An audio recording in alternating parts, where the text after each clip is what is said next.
Didn't take journalists long to discover that the confessed mass shooter in the Highland Park case had posted violent rhetoric on Instagram and elsewhere, including an image of an armed man walking into a school. Just awful stuff. Where on earth are the social media companies in these cases? Susan Frischio, this gunman posted repeatedly on Instagram, but also on Discord, a free server used by tens of millions of people, as well as 2 music videos that depicted shootings. Social media companies will kick off or suspend, somebody who has a theory about COVID that isn't matched the acceptable rhetoric at the moment, or Donald Trump. But where are they when they come to these? It comes to these potentially violent nut jobs who are posting this extremist rhetoric about shooting. You know, Howie, we in the media now, the first thing we do when we hear about a mass shooting and we get the identity of the shooter is we start looking for the trail on social media. And you're right, there's almost always something. There's something disturbing posted ahead of time that should have been a red flag, a warning.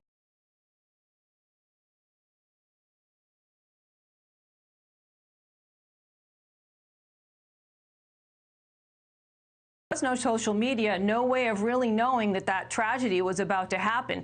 But why is there not some kind of policing of this kind of posting on social media where there's a warning? I think that social media companies need to develop some kind of system where they're not just policing the blue checks like conservative scholar Jordan Peterson or the satirical website Babylon Bee, which ridiculously kicked off Twitter, while allowing this other stuff. There's a lot of violent rhetoric posted on Twitter all the time. The person is not a blue check, and that stays on the site. And that's a great question, and there's no answer to it right now. Yeah, for people who don't know, blue checks are verified, highly visible users. Harold, Facebook, Instagram, Twitter, they all say they have rules against incitement or violent content, and yet, as Susan says, it took just a short time to find the Highland Park's killer's crazed talk. And yet, to me, we used to talk about a paper trail in the pre-internet days. Now you have this video trail. It's just out there. Look, this is one of those mornings where you're going to find, I think, more agreement amongst all of us, which I think is a refreshing thing.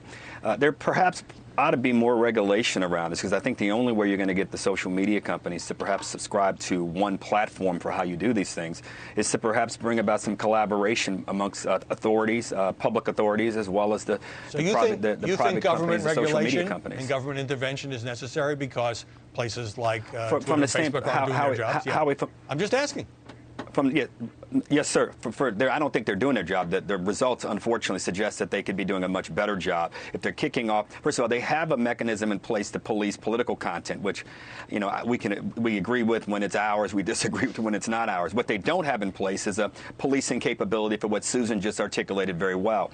We all are opposed to violence. We all are opposed to mass shootings. We all are opposed to this visiting our own communities.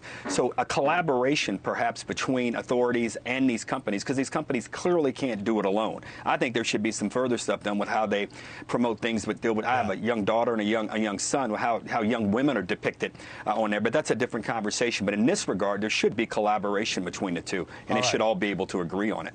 Last question for both of you, Susan first. So if the media can quickly find these violent postings, I mean, this murderer in Highland Park was such a frequent presence on these sites that as soon as the police apprehended him, a lot of people recognized his face. How come the tech giants and the law enforcement folks can't step up their efforts? Susan.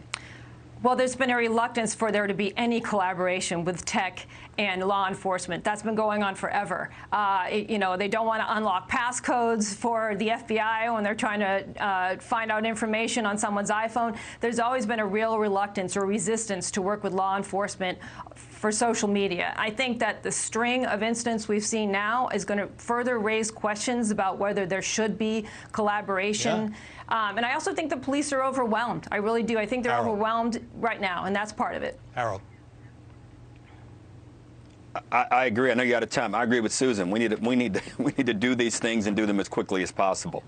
Well, maybe there's a consensus forming on that. And by the way, on July 4th, there was a case in Richmond, Virginia, where acting on a tip from a citizen, the police were able to stop another potential tragedy, found lots of ammunition and guns, somebody who was planning on an attack there. And that's what we need more of, is people to speak up when they see these flashing signs, these neon warnings and so forth. And I'm glad that we have some rough consensus here, although obviously there's room for disagreement. Harold Ford, Susan Fruscio, thanks very much for joining us this Sunday.